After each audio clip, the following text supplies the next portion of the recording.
ನಾನಿವತ್ತು ನಿಮ್ಮೆಲ್ಲರಿಗೋಸ್ಕರ yummy and ಟೇಸ್ಟಿಯಾಗಿ ಸಖತ್ ಜ್ಯೂಸಿಯಾಗಿರುವಂಥ ಒಂದು ಸ್ವೀಟ್ ರೆಸಿಪಿನ ತೊಗೊಬಂದಿದ್ದೀನಿ.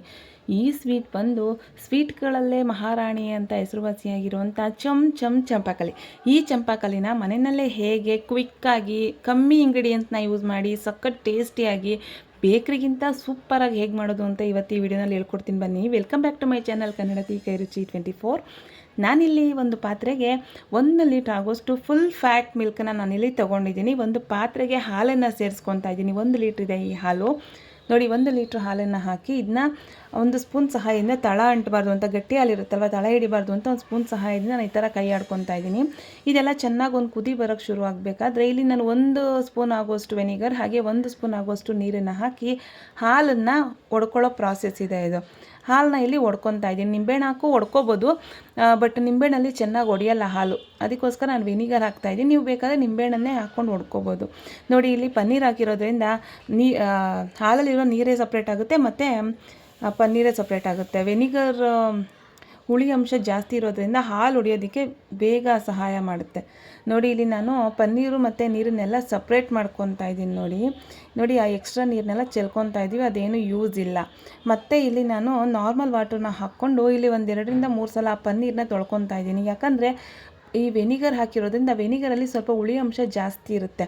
ಸೊ ಅದರಿಂದ 1-2 ಸಲ ನಾನಿಲ್ಲಿ ನಾರ್ಮಲ್ ವಾಟರ್ನ ಹಾಕ್ಕೊಂಡು ಪನ್ನೀರನ್ನ ವಾಶ್ ಮಾಡಿಕೊಂಡು ಒಂದು ಕಾಟನ್ ಬಟ್ಟೆಯಲ್ಲಿ ಹಾಕ್ಕೊಂಡು ಅದನ್ನು ಚೆನ್ನಾಗಿ ನೋಡಿ, ಏನಕ್ಕೆ ಕಾಟನ್ ಬಟ್ಟೆಯಲ್ಲಿ ಹಾಕೋದು ಅಂದರೆ ಎಕ್ಸ್ಟ್ರಾ ನೀರಿದ್ದರೆ ಅದು ಹೋಗಿಬಿಡಲಿ ಅಂತ ಅಷ್ಟೇ. ನೋಡಿ, ಈ ಥರ ಕಾಟನ್ ಬಟ್ಟೆಯಲ್ಲಿ ಹಾಕ್ಕೊಂಡು ಚೆನ್ನಾಗಿ ಹಿಂಡ್ಕೊಂಡ್ರೆ ಅದರೊಳಗಿರೋ ಎಕ್ಸ್ಟ್ರಾ ನೀರು ಕೂಡ ಹೋಗಿಬಿಡುತ್ತೆ. ಓಕೆನಾ? ಇಲ್ಲಿ ನೋಡಿ, 1 ಲೀಟ್ರ್ ಹಾಲಿಗೆ ನನಗೆ ಇಷ್ಟು ಪನ್ನೀರ್ ಸಿಕ್ಕಿದೆ. ಓಕೆನಾ? ನೋಡಿ, ವಾವ್, ಎಷ್ಟು ಚೆನ್ನಾಗಿ ಬಂದಿದೆ ನೋಡಿ ಪನ್ನೀರು ಅಂತ. ನೋಡಿ, ಇಲ್ಲಿ ಪನ್ನೀರೆಲ್ಲ ನಾನು ಪುಡಿ ಮಾಡಿ ಇಲ್ಲಿ ಎತ್ತಿಟ್ಕೊತಾ ಇದ್ದೀನಿ. ಹಾಗೆ ಇಲ್ಲಿ ನಾನಿಲ್ಲಿ ಒಂದು ಪಾನ ಕಾಯೋದಕ್ಕಿಟ್ಟು ಅದಕ್ಕೆ 1 ಗ್ಲಾಸ್ ಆಗೋಷ್ಟು 150 ml ಅದಕ್ಕೆ 1 ಗ್ಲಾಸ್ ಆಗೋಷ್ಟು ಸಕ್ಕರೆನ ಸೇರಿಸ್ಕೊತಾ ಇದ್ದೀನಿ. ಹಾಗೆ ಅದೇ ಗ್ಲಾಸಲ್ಲಿ 2 ಗ್ಲಾಸ್ ಆಗೋಷ್ಟು ನೀರನ್ನು ಸೇರಿಸ್ಕೊತಾ ಇದ್ದೀನಿ. ಇಲ್ಲಿ ನನಗೆ 1 ಲೀಟ್ರ್ ಹಾಲಿಗೆ ನನಗೆ 150 ml 150 ಗ್ರಾಮ್ ಅಷ್ಟು ಸಕ್ಕರೆ ಸಾಕಾಗುತ್ತೆ. ಓಕೆನಾ? ಇಲ್ಲಿ ಪಾಕ ಮಾಡ್ಕೊಳ್ಳೋ ಅವಶ್ಯಕತೆ ಇಲ್ಲ, ಸಕ್ಕರೆ ಜಸ್ಟ್ ಕರಗಿದ್ರೆ ಸಾಕು. ಇಲ್ಲಿ ಪನ್ನೀರೆಲ್ಲ ಪುಡಿ ಮಾಡ್ಕೊಂಡಿದ್ನಲ್ವ, ಆ ಪನ್ನೀರಿಗೆ ಇಲ್ಲಿ ಅರ್ಧ ಸ್ಪೂನ್ ಆಗೋಷ್ಟು ಮೈದಾನ ಸೇರಿಸ್ಕೊತಾ ಇದ್ದೀನಿ. ಮೈದಾ ಹಾಕೋ ಉದ್ದೇಶ ಏನಪ್ಪ ಅಂದರೆ ಬೈಂಡಿಂಗ್ ಚೆನ್ನಾಗಿ ಬರುತ್ತೆ, ಆ ಚಂಪಾಕಲಿ ಟೆಕ್ಸ್ಚರ್ ಚೆನ್ನಾಗಿರುತ್ತೆ. ಇವಾಗ ನಾವು ಬೇಕ್ರಿನೆಲ್ಲ ನೋಡಿರ್ಬೋದು ಎಷ್ಟು ಚೆನ್ನಾಗಿರುತ್ತೆ ಅಂತ, ಆದರೆ ಮನೆಯಲ್ಲಿ ಮಾಡಿದ್ರೆ ಒಡ್ಕೊಳ್ಳುತ್ತೆ ಅಲ್ವಾ ಚಂಪಾಕಲಿ. ಆ ಒಡ್ಕೋಬಾರ್ದು ಅಂದರೆ ಏನು ಮಾಡಬೇಕು ಅಂದರೆ ಒಂದು ಅರ್ಧ ಸ್ಪೂನ್ ಆಗೋಷ್ಟು ಮೈದಾನ ಸೇರಿಸ್ಕೊಂಡ್ರೆ ಬೈಂಡಿಂಗ್ ಚೆನ್ನಾಗಿರುತ್ತೆ. ಚಂಪಾಕಲಿ ಬಂದು ಬೇಕ್ರಿ ಸ್ಟೈಲಲ್ಲೇ ಸೂಪರಾಗಿ ಬರುತ್ತೆ ಅದು ಟೆಕ್ಸ್ಚರ್ ಎಲ್ಲನೂ. ಇದನ್ನ ಚೆನ್ನಾಗಿ ನಾದ್ಕೋಬೇಕು ಮೈದಾ ಹಿಟ್ಟು, ಹಾಗೆ ಪನ್ನೀರೆಲ್ಲ ಫುಲ್ಲು ಸಾಫ್ಟ್ ಆಗಬೇಕು. ಈ ಜಾಮೂನ್ ಹಿಟ್ಟೆಲ್ಲ ಇರುತ್ತಲ್ಲ ಆ ಥರ ಸಾಫ್ಟ್ ಆಗಬೇಕು. ನಾನಿಲ್ಲಿ ಅಂಗೈಯಲ್ಲಿ ಈ ಪೋರ್ಷನ್ಸಿಂದ ಚೆನ್ನಾಗಿ ನೋಡಿ ಈ ಥರ ನಾದ್ಕೊತಾ ಇದ್ದೀನಿ. ನೋಡಿ, ಈ ಥರ ನಾದ್ಕೊಂಡ್ರೆ ಚೆನ್ನಾಗಿರುವಂಥ ಸಾಫ್ಟ್ ಪನ್ನೀರ್ ಇಲ್ಲಿ ರೆಡಿ ಆಗುತ್ತೆ. ಚಂಪಾಕಲಿಗೆ ಬೇಕಾಗಿರುವಂಥ ಸಾಫ್ಟ್ ಪನ್ನೀರ್ ಇಲ್ಲಿ ರೆಡಿ ಆಯಿತು. ನೋಡಿ, ಇವಾಗ ನಾನಿಲ್ಲಿ ಚಿಕ್ಕ ಉಂಡೆಗಳು ಅಂದರೆ ನಾವು ಜಾಮೂನ್ಗೆಲ್ಲ ಯಾವ ಥರ ಉಂಡೆ ಮಾಡ್ತೀವಿ ನೋಡಿ, ಆ ಥರ ಉಂಡೆಗಳನ್ನ ಮಾಡಿಕೊಂಡು ಇಲ್ಲಿ ಚಂಪಾಕಲಿ ಶೇಪ್ನ ಇಲ್ಲಿ ಕೊಡ್ತಾ ಇದ್ದೀನಿ. ನೋಡಿ, ಈ ಥರ ಉಂಡೆ ಮಾಡ್ಕೊಂಡು ಈ ಥರ ಶೇಪ್ ಕೊಟ್ಕೊಂಡ್ರೆ ನೋಡಿ, ಇಷ್ಟು ಮಾಡಿದ್ರೆ ಸಾಕು. ಇದು ನಾವು ಸಕ್ಕರೆ ಪಾಕದಲ್ಲಿ ಹಾಕಿದಾಗ ಇದು ಡಬಲ್ ಆಗ್ತಾ ಹೋಗುತ್ತೆ ಸೈಜು. ಓಕೆನಾ? ನೋಡಿ, ಈ ಥರ ಮಾಡಿಕೊಂಡು ಇದನ್ನೆಲ್ಲ ಇಟ್ಕೊಂಡಿದ್ದೀನಿ. ನಾನಿಲ್ಲಿ 1 ಲೀಟ್ರ್ ಹಾಲು ತೊಗೊಂಡಿದ್ನಲ್ವಾ, ಆ 1 ಲೀಟ್ರ್ ಹಾಲಲ್ಲಿ ನನಗೆ 15 ಚಂಪಾಕಲಿ ರೆಡಿಯಾಗಿದೆ. ಓಕೆನಾ? ಫುಲ್ ಫ್ಯಾಟ್ ಮಿಲ್ಕ್ ತೊಗೊಂಡ್ರೆ 15 ಚಂಪಾಕಲಿ ರೆಡಿ ಆಗುತ್ತೆ. ನೋಡಿ, ಇಲ್ಲಿ ಸಕ್ಕರೆನೂ ಚೆನ್ನಾಗಿ ಕರಗಿದೆ. ಈ ಟೈಮಲ್ಲಿ ನಾನು ಮಾಡ್ಕೊಂಡಿರುವಂಥ ಚಂಪಾಕಲಿನೆಲ್ಲನೂ ಹಾಕ್ಕೊತಾ ಇದ್ದೀನಿ. ಇದಕ್ಕೆ ಹಾಕ್ಕೊಂಡು ಇಲ್ಲಿ 2 ಸ್ಪೂನ್ ಆಗೋಷ್ಟು ಹಾಲಿಗೆ ಸ್ವಲ್ಪ ಕೇಸರಿನ ನೆನೆಯೋಕ್ಕಿಟ್ಟಿದ್ದೆ. ನೋಡಿ, ಆ ಕೇಸರಿ ಹಾಲನ್ನು ಹಾಕ್ಕೊಂಡು ಇಲ್ಲಿ ಚೆನ್ನಾಗಿ ಒಂದು ಮಿಕ್ಸ್ ಮಾಡಿ ಒಂದು ಲಿಡ್ಡನ್ನ ಕ್ಲೋಸ್ ಮಾಡಿ ಒಂದು 2 ಏಲಕ್ಕಿಕಾಯಿನ ಪುಡಿ ಮಾಡಿ ಈ ಟೈಮಲ್ಲಿ ಸೇರಿಸ್ಕೊತಾ ಇದ್ದೀನಿ. ಅದು ಫ್ಲೇವರ್ ಚೆನ್ನಾಗಿ ಬರುತ್ತೆ ಅಂತ. ಇಲ್ಲಿ ಮತ್ತೆ ಒಂದು ಮಿಕ್ಸ್ನ ಕೊಟ್ಟು ಒಂದು ಲಿಡ್ಡನ್ನ ಕ್ಲೋಸ್ ಮಾಡಿ ಫ್ಲೇಮ್ನ ಮೀಡಿಯಮಲ್ಲಿ ಇಟ್ಬಿಟ್ಟು ನೋಡಿ ಒಂದು 5 ನಿಮಿಷ ಚೆನ್ನಾಗೇ ಇದನ್ನು ಬೇಯಿಸ್ಕೋಬೇಕು. ನೋಡಿ, ಎಲ್ಲ ನಾವು ಹಾಕಿರೋ ಅಂಥ ಚಂಪಾಕಲಿ ಎಲ್ಲ ಸೈಜ್ ಡಬಲ್ ಆಗಿದೆ ಅಲ್ವಾ, ಕಾಣ್ತಿದೆ ಅಲ್ವಾ. ಈ ಟೈಮಲ್ಲಿ ನಾವೇನು ಮಾಡ್ತೀವಿ, ಎಲ್ಲ ನೋಡಿ ನಾನೆಲ್ಲ ಚೆನ್ನಾಗಿ ಮಿಕ್ಸ್ ಕೊಟ್ಕೊಂಡು ಇಲ್ಲಿ ಫ್ಲೇಮ್ನ ಆಫ್ ಮಾಡಿಬಿಟ್ಟು ನಾನೊಂದು ಮಿನಿಮಮ್ 2ರಿಂದ 3 ಗಂಟೆ ಕಾಲ ರೂಮ್ ಟೆಂಪ್ರೇಚರಲ್ಲೇ ಕಂಪ್ಲೀಟ್ಲಿ ಇದು ಕೂಲ್ ಆಗಬೇಕು. ಚೆನ್ನಾಗಿ ಅದು ಸಕ್ಕರೆ ನೀರೆಲ್ಲ ಚೆನ್ನಾಗಿ ಹೀರ್ಕೊಳ್ಳುತ್ತೆ ನಾವು ಹಂಗೆ ಬಿಟ್ಟಾಗ. ಓಕೆನಾ?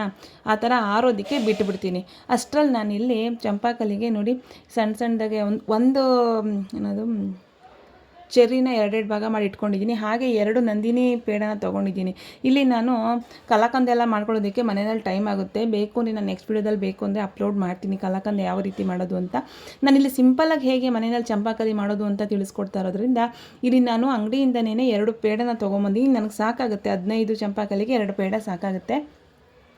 ಆ ಪೇಡನೆಲ್ಲ ಪುಡಿ ಮಾಡಿ ಇಟ್ಕೊಂಡು ಇಲ್ಲಿ ನೋಡಿ 1 ಸ್ಪೂನ್ ಆಗೋಷ್ಟು ಇಲ್ಲಿ ನಾನು ಸಕ್ಕರೆ ಪಾಕ ಇದೆಯಲ್ವ, ಚಂಪಾಕಲಿನೆಲ್ಲ ಕಾಯಿಸ್ಕೊಂಡಿರೋದು, ಆ ಪಾಕನ ಇಲ್ಲಿ ಸೇರಿಸ್ಕೊತಾ ಇದ್ದೀನಿ. ಸಕ್ಕರೆ ಪಾಕನ ನೋಡಿ ಸೇರಿಸ್ಕೊಂಡು ಇದನ್ನೆಲ್ಲ ಸಾಫ್ಟಾಗಿ ಮಾಡ್ಕೊತಾ ಇದ್ದೀನಿ. ಪೇಡ ಸ್ವಲ್ಪ ಹಾರ್ಡ್ ಇರುತ್ತೆ, ಅದು ಚಂಪಾಕಲಿ ಮಧ್ಯಕ್ಕೆ ಇದನ್ನ ಫಿಲ್ ಮಾಡಬೇಕಲ್ವಾ, ಸೊ ಅದರಿಂದ ಅದನ್ನ ಸಾಫ್ಟ್ ಮಾಡ್ಕೊತಾ ಇದ್ದೀನಿ. ಇಲ್ಲಿ ನೋಡಿ ಚಂಪಾಕಲಿನೆಲ್ಲ ನಾನು ಕಟ್ ಮಾಡ್ಕೊತಾ ಇದ್ದೀನಿ ಸಾಫ್ಟಾಗಿ. ಇಲ್ಲಿ ನೋಡಿ ಒಳಗಡೆ ಎಲ್ಲ ಎಷ್ಟು ಚೆನ್ನಾಗಿ ಬೆಂದಿದೆ ಅಂತ. ಇದಕ್ಕೆ ನಾನಿಲ್ಲಿ ಪೇಡನ್ನು ಫಿಲ್ ಮಾಡ್ತಾ ಇದ್ದೀನಿ. ನೋಡಿ ಈ ಥರ ಫಿಲ್ ಮಾಡಿಕೊಂಡು ಮೇಲ್ಗಡೆ ಒಂದು ಚೆರ್ರಿನ ಇಟ್ಕೊಬಿಟ್ರೆ ಯಾವ ಬೇಕ್ರಿಗಿಂತ ಏನು ಕಮ್ಮಿ ಇಲ್ಲ. ಅಷ್ಟು ಸಿಂಪಲ್ ಆ್ಯಂಡ್ ಟೇಸ್ಟಿಯಾಗಿ ಜ್ಯೂಸಿಯಾಗಿ ಮನೆಯಲ್ಲೇ ಚಂಪಾಕಲಿ ರೆಡಿಯಾಗುತ್ತೆ. ನಾವಿರೋ ಏರಿಯಾದಲ್ಲಿ ಬಂದು ಒಂದು ಚಂಪಾಕಲಿ ರೇಟ್ ಬಂದು 32 ರೂಪಾಯಿ ಇದೆ. ನನ್ನ ಮಗ ಅಂಗಡಿಗೆ ಹೋಗಿದ್ದಾಗ ಅಮ್ಮ ಚಂಪಾಕಲಿ ಕೊಡಿಸು ಅಂತ ಕೇಳಿದೆ. ನಾನಂದೆ ಒಂದಕ್ಕೆ 32 ರೂಪಾಯಿ ಕೊಡೋದ್ರಿಂದ 1 ಲೀಟ್ರ್ ಹಾಲು ತೊಗೊಂಡ್ರೆ ಅರ್ಧ ಗಂಟೆಯಲ್ಲಿ ಇದೆಲ್ಲ ರೆಡಿ ಆಗಿಬಿಡುತ್ತೆ. ಅಂದರೆ ಅದು ತಣ್ಣಗಾಗೋದಕ್ಕೆ ಸ್ವಲ್ಪ ಟೈಮ್ ಹಿಡಿಯುತ್ತೆ, ಬಿಟ್ಟರೆ ಬೇಗ ರೆಡಿ ಆಗುತ್ತೆ. ಮನೇಲಿರೋರೆಲ್ಲನೂ ಮನಾರ ತಿನ್ಬೋದು, ಮನಸ್ಫೂರ್ತಿಯಾಗಿ ತಿನ್ಬೋದಲ್ಲ ಅಂತ ನಾನು 1 ಲೀಟ್ರ್ ಹಾಲು ತಂದು ಮನೆಯಲ್ಲೇ ಮಾಡಿದ್ದೀನಿ. ವಿಡಿಯೋ ಇಷ್ಟ ಆದರೆ ಲೈಕ್ ಮಾಡಿ, ಶೇರ್ ಮಾಡಿ, ಕಮೆಂಟ್ ಮಾಡಿ. ಹಾಗೆ ತಪ್ಪದೆ ನನ್ನ ಚಾನಲ್ನ ಸಬ್ಸ್ಕ್ರೈಬ್ ಆಗೋದು ಮರ್ತ್ಕೋಬೇಡಿ.